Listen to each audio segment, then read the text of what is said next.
नमस्कार. या नवीन व्हिडिओमधून पुन्हा आपलं सर्वांचं स्वागत आहे. डिसेंबर 2018 रोजी झालेल्या TET एक्झामिनेशनमधील मराठी या विषयाचे आपण अध्यापनशास्त्र यावर आधारित आलेले 15 प्रश्न त्यांची उत्तरे स्पष्टीकरणासह पाहणार आहोत. तर हे प्रश्न किंवा याच्यामधील प्रश्न तर या ठिकाणी 5 जुलैच्या परीक्षेमध्ये विचारले जातील. तर यासाठी प्रत्येक प्रश्न या ठिकाणी पाहायचा आहे, व्हिडिओ शेवटपर्यंत पाहायचा आहे. आणि या आधीच्या पेपरचे सुद्धा व्हिडिओ आपण बनवलेले आहेत, त्यांची प्लेलिस्ट तुम्हाला या व्हिडिओच्या डिस्क्रिप्शन बॉक्समध्ये मिळेल. त्या ठिकाणी जाऊन तुम्ही सर्व व्हिडिओ पाहू शकता.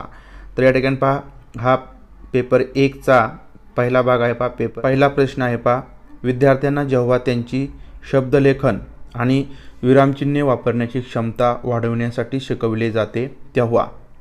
तर आता या ठिकाणी प्रश्न समजून घ्यायचा आहे की विद्यार्थ्यांना त्यांचं शब्दलेखन, शब्द लिहिण्यासाठी आणि विरामचिन्हे कशी वापरायची तर याची क्षमता त्यांची वाढवायची आहे. तर यासाठी शिकवलं जातं. तर तेव्हा त्यांच्यामध्ये काय होतं, त्यांच्या आकलन क्षमतेत वाढ होते का, त्यांची अचूकता वाढते, त्यांची अस्खलितता सुधारते, त्यांची सर्जनशीलता समृद्ध होते. तर यापैकी कोणती क्षमता किंवा कोणती गोष्ट या ठिकाणी या क्षमता वाढवण्यासाठी शिकवलं जातं तेव्हा या गोष्टी होतात.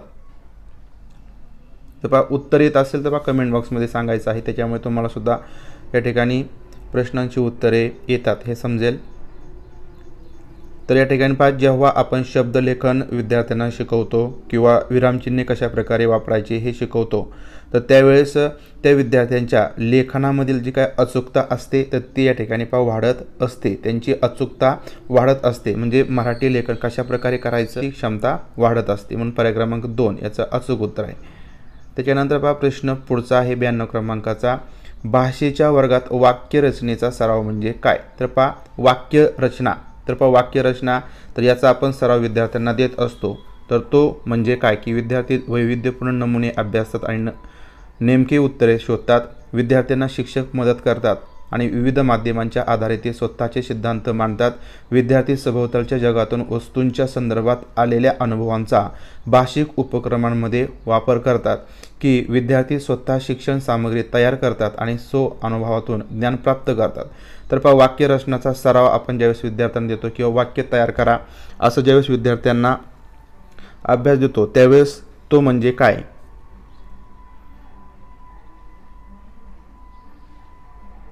तर ज्यावेळेस आपण वाक्यरचना करा किंवा वाक्य तयार करा असं आपण विद्यार्थ्यांना सराव देतो त्यावेळेस विद्यार्थी काय करतात त्यांना जे काय स्वतःचे अनुभव आलेले असतात त्या स्वतःच्या अनुभवामधून विद्यार्थी वाक्य लेखन करत असतात. म्हणजेच विद्यार्थी सभोवतालच्या जगातून वस्तूंच्या संदर्भात त्यांना जे आलेले अनुभव आहेत त्या अनुभवांचा भाषिक उपक्रमांमध्ये वापर करत असतात.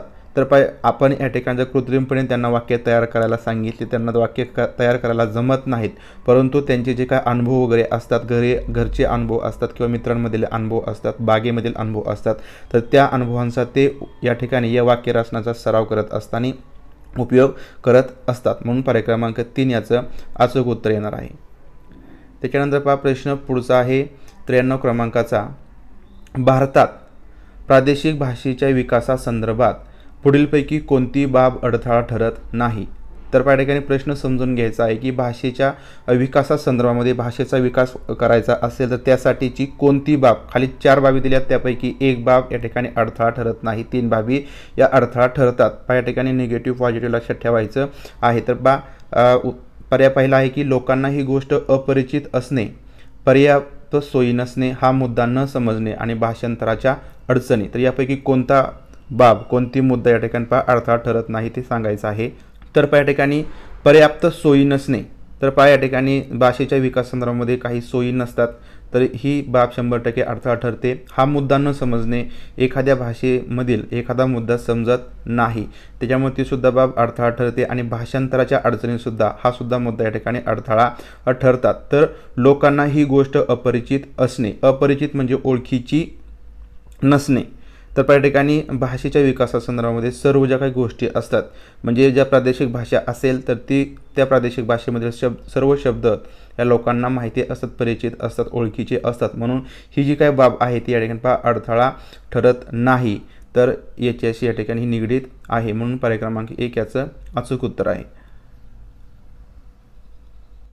प्रश्न पुढचा आहे 94 क्रमांकाचा की भाषा आकलन ॲक्वायझेशन म्हणजे काय.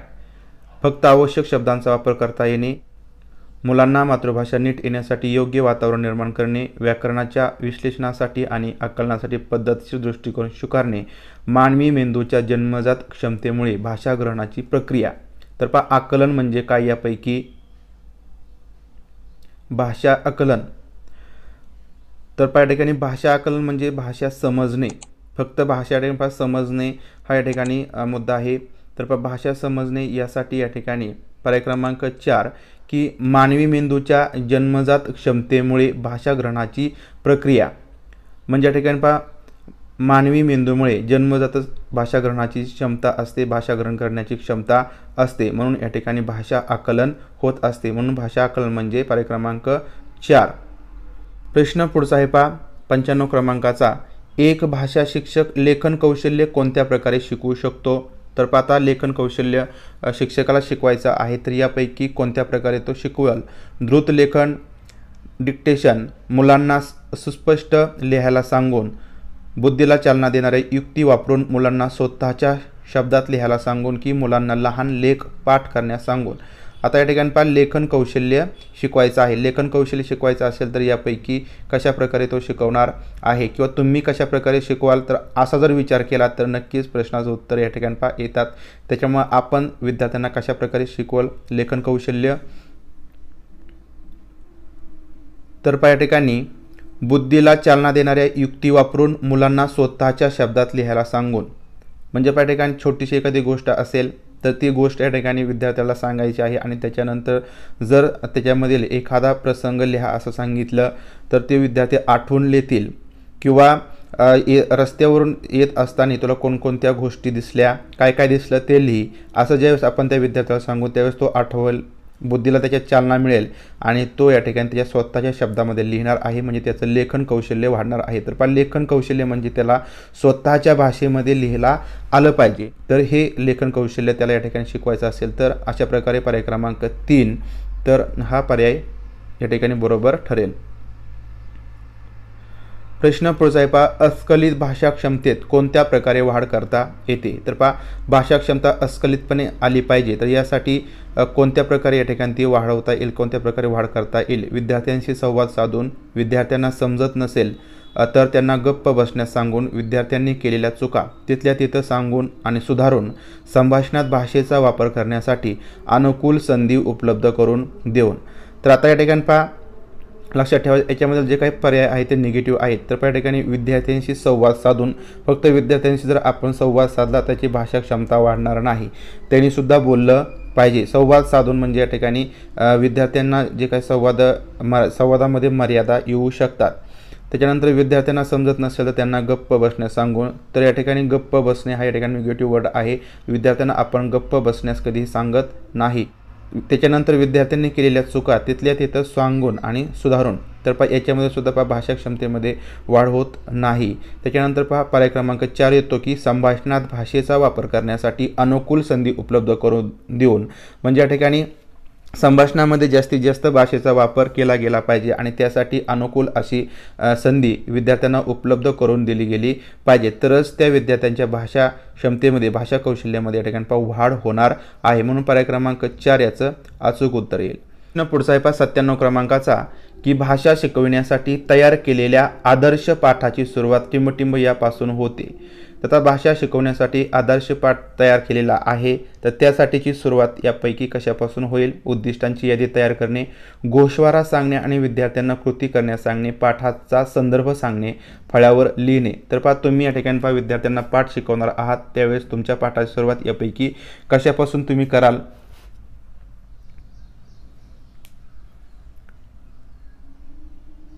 तर पहा यासाठी विद्यार्थ्यांना जो पाठ आपण शिकवणार आहोत तर त्याचा थोडक्यात गोषवारा सांगू आपण. त्याला सुरुवातीला गोषवारा सांगू, तो पाठाचं नाव न सांगता, आणि त्याच्यानंतर त्या विद्यार्थ्यांना त्याच्यामध्ये एखादी कृती असेल ती कृती त्याला आपण करायला सांगू. त्याच्यामुळे विद्यार्थ्यांमध्ये उत्सुकता जागेल आणि विद्यार्थी तो पाठ या ठिकाणी पण लक्षपूर्वक ऐकणार आहे किंवा लक्षपूर्वक तो अभ्यासणार आहे. त्याच्यामुळे पर्याय क्रमांक 2 याचं अचूक उत्तर येईल.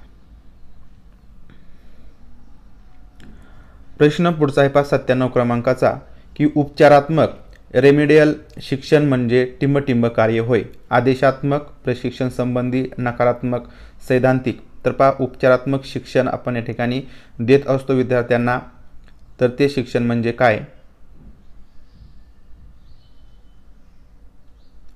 तर उपचारात्मक शिक्षण म्हणजे प्रशिक्षण संबंधी शिक्षण किंवा प्रशिक्षण संबंधी कार्य आहे. पर्याय क्रमांक 2 याचं अचूक उत्तर आहे.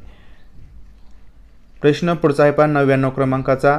भाषिक कौशल्य पुढीलपैकी कोणत्या पद्धतीने शिकवली गेली पाहिजे? स्पष्ट विवरण देऊन, स्वायत्तपणे, एकत्रितपणे, अनुकरण करायला सांगून. तर पहा भाषिक कौशल्य यापैकी कोणत्या पद्धतीने शिकवायला पाहिजे? लेखन, वाचन, भाषण, श्रवण. तर पहा ही जी काही कौशल्य आहेत तर ती कशा प्रकारे शिकवली गेली पाहिजे? तर ही कौशल्य एकत्रितपणे शिकवली गेली पाहिजे. पर्याय क्रमांक 2 एकत्रितपणे शिकवली गेली तरच या ठिकाणी ही कौशल्य एकमेकांवर आधारलेली असल्यामुळे ती व्यवस्थितपणे विद्यार्थी शिकणार आहे किंवा आत्मसात करणार आहे, म्हणून ती एकत्रितपणे शिकवली गेली पाहिजे. प्रश्न पुढचा आहे पहा 100 क्रमांकाचा की भाषेचे उच्चारण शिकताना जर मुलांमध्ये आत्मविश्वास नसेल तर पुढीलपैकी कोणती उपाययोजना परिणामकारक ठरेल? तर पहा भाषेचे उच्चारण शिकवायचे आहेत आणि विद्यार्थ्यांमध्ये त्याचा आत्मविश्वास नाही, तर त्यासाठीची उपाययोजना परिणामकारक कोणती आहे? वर्गात मोठ्याने वाचणे, मुले एकमेकांशी बोलतील असा एखादा खेळ खेळवणे, चुकांना त्यावेळी दुरुस्त करणे, भाषा तज्ज्ञाची मदत घेऊन विशिष्ट कृती करणे. तर त्या ठिकाणी उच्चारण शिकवायचं आहे आणि तसा त्या ठिकाणी आत्मविश्वास विद्यार्थ्यांमध्ये निर्माण करायचा आहे. तर यासाठी सर्वात परिणामकारक अशी या ठिकाणी कृती कोणती आहे? तर यासाठी पहा वर्गात मोठ्याने वाचणं. वर्गात मोठ्याने ज्यावेळेस आपण वाचन करू त्यावेळेस पहा विद्यार्थ्यांचा आत्मविश्वास वाढणार आहे. तर या ठिकाणी पर्याय क्रमांक 1 तर ही या ठिकाणी परिणामकारक अशी कृती ठरेल. प्रश्न पुढचा आहे पहा प्रश्नपत्रिका तयार केल्यानंतर शिक्षक मूल्यमापनाच्या धोरणांना तपासून पाहतात. म्हणजे शिक्षक प्रश्नपत्रिकेच्या कोणत्या घटकाचे पुनरावलोकन करतात? तर त्या ठिकाणी प्रश्नपत्रिका तयार केल्यानंतर जे काही मूल्यमापनाची धोरणे आहेत तर ती तपासून पाहतात. तर ते तपासतात म्हणजे या ठिकाणी कोणत्या घटकाचं पुनरावलोकन शिक्षक करतात किंवा आपण करत असतो. विषयवस्तूचा व्याप, प्रश्नांचे प्रकार, विश्वासार्हता, वैधता. तर त्या ठिकाणी जे मूल्यमापनाची धोरणे असतात त्याप्रमाणे आपण प्रश्नपत्रिका तयार करत असतो आणि आपण त्याची वैधता, त्या धोरणांची वैधता आपण त्या प्रश्नपत्रिकेमध्ये आहे किंवा नाही तर हे पाहत असतो. पर्याय क्रमांक 4 याचं अचूक उत्तर येईल. प्रश्न पुढचा आहे पहा पुढीलपैकी कोणती बाब वाचन अक्षमता ठरत नाही? तर पहा वाचन अक्षमता म्हणजे विद्यार्थ्यांमध्ये वाचनाचे जे काही दोष असतात तर ते कोणती अक्षमता ठरत नाही? अक्षर आणि शब्द न ओळखता येणे, वर्णविन्यासात सातत्यता नसणे, वाचनाची गती आणि उच्चार, शब्द आणि विचारांची समज. तर पहा वाचन अक्षमता तर याच्यामध्ये पहा अक्षर आणि शब्द ओळखता येत नाहीत तर ही एक वाचन अक्षमता आहे. त्याच्यानंतर वाचनाची गती आणि उच्चार तर पहा उच्चारामध्ये सुद्धा अडचणी येतात किंवा वाचन हळूहळू असते तर ती सुद्धा अक्षमता असते.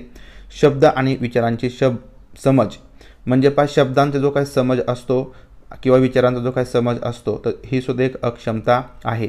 तर यापैकी पहा वर्णविन्यासात सातत्यता नसणे तर ही जी काही बाब आहे ती वाचन अक्षमता ठरत नाही किंवा वाचन अक्षमता नाही, म्हणून यापैकी पर्याय क्रमांक 2 ही या ठिकाणी वाचन अक्षमता ठरत नाही. प्रश्न पुढचा आहे पहा भाषेच्या प्रकृतीच्या संदर्भात पुढीलपैकी कोणते विधान चुकीचे आहे? आता भाषेच्या प्रकृती आपल्याला माहिती आहे त्यापैकी त्याच्या संदर्भामध्ये कोणतं विधान या ठिकाणी चुकीचं आहे? 3 विधान बरोबर असणार आहेत, एक विधान आपल्याला चुकीचं आहे ते ओळखायचं आहे. तर पहा पहिलं विधान आहे प्रत्येक भाषेची आपली स्वतःची संरचना असते. तर हे विधान या ठिकाणी भाषेच्या प्रकृती संदर्भात अगदी बरोबर आहे, कारण प्रत्येक भाषेची आपली एक स्वतःची संरचना असते. भाषेचा संबंध संस्कृती आणि सभ्यतेशी असतो, बरोबर आहे. या ठिकाणी कोणत्याही भाषेचा संबंध त्या भाषेच्या संस्कृतीशी किंवा सभ्यतेशी असतो. भाषेचा प्रवास सहजते सहजतेकडून गुंतागुंतीकडे असतो। तर त्या ठिकाणी कोणतीही भाषा असेल तर त्याचा जो काही प्रवास असतो तो गुंतागुंतीकडून म्हणजे अवघडाकडून सोप्याकडे असतो। म्हणून ही जी काही बाब आहे तर त्या ठिकाणी या प्रकृतीशी जुळत नाही, म्हणून पर्याय क्रमांक 3 याचं अचूक उत्तर आहे। तर चौथी बाब, भाषेचा प्रवास संयोगाकडून विश्लेषणाकडे असतो, तर हे सुद्धा या ठिकाणी अगदी बरोबर आहे। म्हणून पर्याय क्रमांक 3 भाषेचा प्रवास सहजतेकडून गुंतागुंतीकडे असतो, तर हे या ठिकाणी या प्रकृतीच्या संदर्भात चुकीचं विधान आहे। प्रश्न पुढचा आहे, वर्गातील पुढीलपैकी कोणता उपक्रम मौखिक भाषा विकासास उपयोगी ठरेल? तर मौखिक भाषा म्हणजे तोंडी भाषा विकासासाठी उपयोगी ठरेल। पुस्तकातील गोष्ट शिक्षकांसोबत सामूहिकपणे वाचणे, शब्दांचे योग्य उच्चार सामूहिकपणे म्हणणे, कविता पाठ करणे आणि एकेकाने म्हणणे, आवडलेल्या कथेतील पात्रांचा अभिनय करणे। तर त्या ठिकाणी मौखिक भाषा आपल्याला सुधारायची आहे किंवा त्याचं भाषण सुधारायचं आहे, उच्चार सुधारायचे आहेत किंवा आपण बोलत असताना कशा प्रकारे भाषा बोलतो तर हे सुद्धा याची सुद्धा सुधारणा करायची आहे। तर या ठिकाणी यापैकी जर विद्यार्थ्यांना एखादी आवडलेली कथा आहे आणि त्या कथेमधील पात्रांचा त्याला अभिनय करायला सांगितला तर तो या ठिकाणी त्या भाषा बोलत असताना योग्य आरोह अवरोह ठेवल किंवा योग्य प्रकारे कोणत्या ठिकाणी थांबायचं हे सुद्धा त्याला समजणार आहे। म्हणून आवडलेल्या कथेतील पात्रांचा अभिनय जर केला तर त्याची मौखिक भाषा या ठिकाणी सुधारणार आहे किंवा त्याचा विकास होणार आहे। म्हणून पर्याय क्रमांक 4 याचं अचूक उत्तर आहे। प्रश्न पुढचा आहे शेवटचा, की जलद वाचनाचे उद्दिष्ट कोणते? आपण जे जलद वाचन घेतो त्याचं यापैकी कोणतं उद्दिष्ट आहे? आवड निर्माण करणे, विशिष्ट माहिती मिळविणे, विस्तृत वाचन की माहिती मिळविणे? तर जलद वाचन करायचं आहे। जलद आपण वाचन कधी करतो, कोणतं उद्दिष्ट आपल्याला मिळवायचं असतं त्यावेळेस आपण जलद वाचन विद्यार्थ्यांना करायला लावतो किंवा आपण स्वतः करत असतो। तर लक्षात घ्या, आवड निर्माण करायची असेल तर जलद वाचन आपण कधीही विद्यार्थ्यांचं घेत नाही किंवा आपण सुद्धा करत नाही। विशिष्ट माहिती मिळवणे, तर जलद वाचनाचा एकमेव उद्देश असतो तो म्हणजे विशिष्ट माहिती मिळवायची असेल तर आपण पटपट किंवा जलद वाचन करत असतो। जेवढं आपण जास्त वाचन पटपट करू तेवढी विशिष्ट माहिती आपल्याला मिळत असते। या ठिकाणी आपल्याला एखादं उत्तर शोधायचं असेल म्हणजे विशिष्ट माहितीच फक्त आपल्याला शोधायची आहे तर आपण पटपट वाचणार आहे आणि ती माहिती ज्या ठिकाणी आपल्याला सापडेल त्या ठिकाणी आपण थांबणार आहे। म्हणजे जलद वाचन आपण फक्त एखादी विशिष्ट माहिती मिळवायची असेल तरच आपण करत असतो। म्हणून पर्याय क्रमांक 2 याचं अचूक उत्तर आहे। तर अशा प्रकारे या ठिकाणी आपण 2018च्या CTET एक्झामिनेशनमधील महत्त्वाचे पेपर 1 मधील 15 प्रश्न आलेले अध्यापन शास्त्रावर आलेले 15 प्रश्न त्यांची उत्तरे स्पष्टीकरणासह पाहिलेली आहेत। अशाच प्रकारचे प्रश्न तुम्हाला या 5 जुलैच्या पेपरमध्ये येतील। तर उत्तरे सुद्धा देत असताना आपण स्वतः विचार करायचा आहे, विद्यार्थ्यांना आपण स्वतः शिकवत आहोत किंवा शिकवत होतो अशा प्रकारे विचार करून प्रत्येक प्रश्नाचे उत्तर देण्याचा प्रयत्न करायचा आहे। त्याच्यामुळे उत्तरे सुद्धा तुम्हाला या ठिकाणी बरोबर तुम्ही त्या उत्तराच्या जवळ जाणार आहात। तर अशा प्रकारे व्हिडिओ आवडला असेल तर लाईक करा, व्हिडिओ जास्तीत जास्त विद्यार्थ्यांपर्यंत शेअर करा। भेटूया पुढील व्हिडिओमध्ये, तोपर्यंत धन्यवाद।